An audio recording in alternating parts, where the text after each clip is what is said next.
Chantons pour le sport, d'un cœur joyeux, chantons les sorts de la jeunesse, qui se moquant de la gloire, vole vers la victoire. Chantons tous en chœur, les performances et les vainqueurs, allons sans peur, joyeux et forts, ivres d'efforts, chantons vive le sport.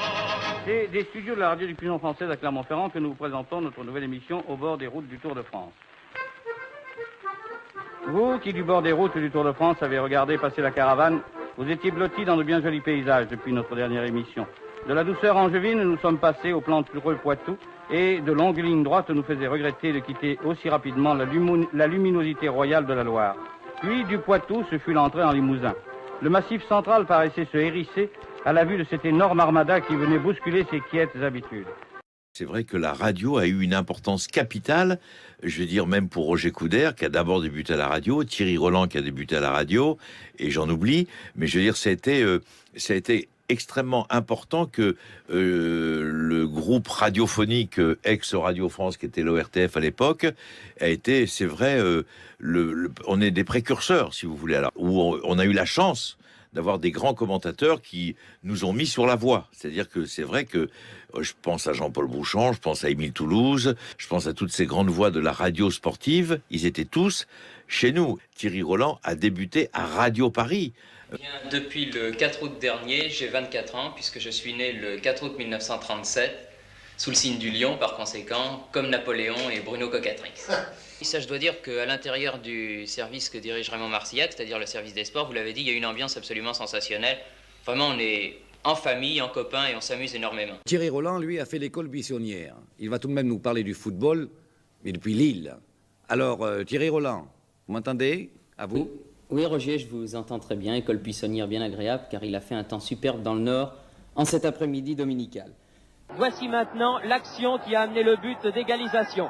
Coup franc pour Tottenham, shooté par Danny Blankflower, le capitaine de l'équipe londonienne. Une longue balle en avant, tête de Germano, la balle à White, White une balle en cloche. Regardez Smith la contrôle avec la poitrine et shoot posément, battant imparablement Costa Pereira à la 34e minute de jeu. Un but partout, mais les Portugais de Benfica, s'ils sont à égalité aujourd'hui sur le terrain de White Hart Lane, ont toujours 2 buts d'avance. Bonjour mesdames, bonjour mesdemoiselles, bonjour messieurs, bonjour amis sportifs. Ici, le stade Yves du Manoir à Colombes, où vous allez assister dans quelques minutes au match France-Irlande comptant pour le tournoi des 5 nations. Au rugby, il faut que le reporter vive le match, s'intègre au match, en essayant d'expliquer quelquefois ce qui se passe, mais en se laissant emporter par l'enthousiasme de ce... Allez! Allez Guy, André Boniface! André Boniface Darouille! Oui! Pleurez mes amis, pleurez! Dans les années 60, peu de journalistes couvraient le rugby. Ils étaient au plus près, quasiment intégrés à la vie du 15 de France, notamment lors des tournées du bout du monde, où des amitiés se tissaient. Pierre Albaladejo, c'était un nom trop long, trop difficile à prononcer. Alors, il est devenu Bala.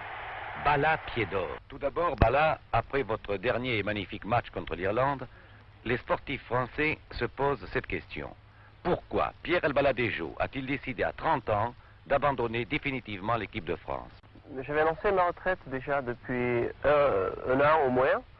Et je considère que je me suis fait par le sport énormément d'amis qui ont beaucoup cru en moi et je n'ai pas le droit de les décevoir.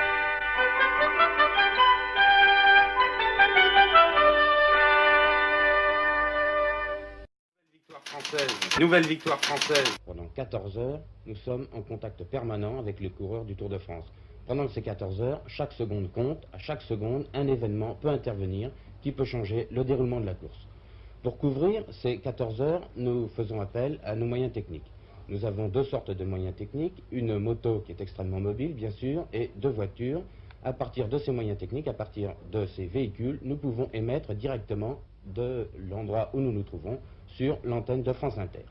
Ça y est, Daniel Potra, vous avez retrouvé votre sourire avec le cyclisme et en Italie. Reprenons notre bicyclette. Sassari Cagliari, premier, l'Italien Fabri. Jacques Anquetil a terminé dans le peloton à plus de 9 minutes. Stavlinski, Evrard et Anert ont abandonné. Ils se réservent pour le trophée André Coste, Gênes-Nice, qui sera disputé demain. D'autres informations à 22h. Et alors là, théoriquement, ça ne devrait pas tarder. Effectivement, ce que l'on pouvait attendre se produit. Sean Kelly prend aussitôt la tête des opérations et on va voir quel est l'état de fraîcheur de Braun et Bondu pour savoir s'ils vont être capables dans ce secteur pavé de résister à l'accélération que vient de porter Sean Kelly très intelligemment. Alors Sean Kelly doit se poser quand même des questions maintenant parce qu'il se dit qu'à chacune de ces accélérations, Rudy Rogers a remarquablement répondu. Alors, battu par Moser dans Milan-San Remo, battu par Lamers dans le Tour des Flandres, va-t-il être battu aujourd'hui par Rudy Rogers dans Paris-Roubaix? Par Rudy Rogers, par Gregor Braun ou par Alain Bondu? Demain matin à Saint-Denis, 149 coureurs représentant l'élite mondiale du cyclisme participeront au classique Paris-Roubaix, la plus grande de toutes les classiques.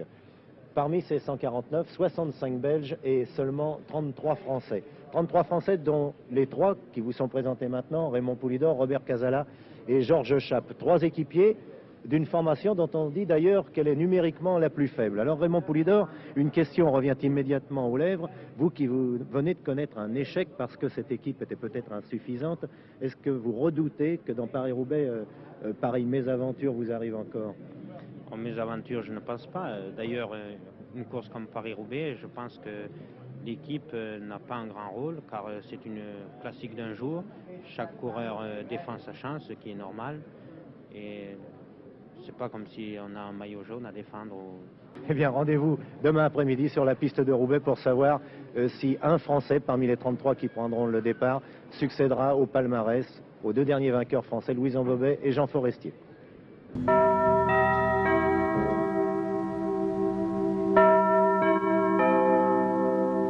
Ce sont Christian Carrère, Sester, Lux, Trio. Ce sont Christian Carrère, Sester, Lux, Trio.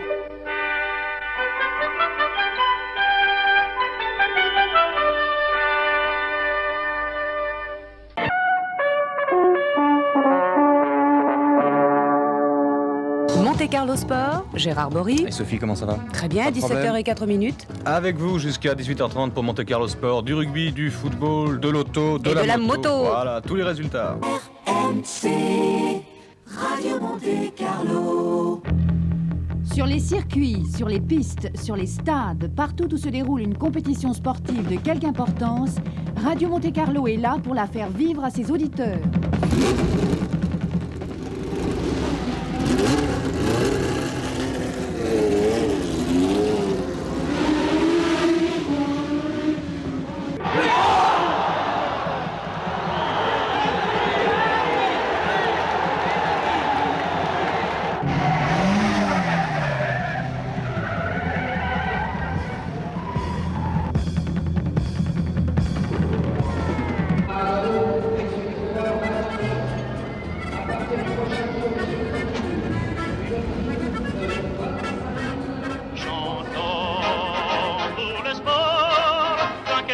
Chantons l'essor de la jeunesse qui se moquant de la gloire vole vers la victoire.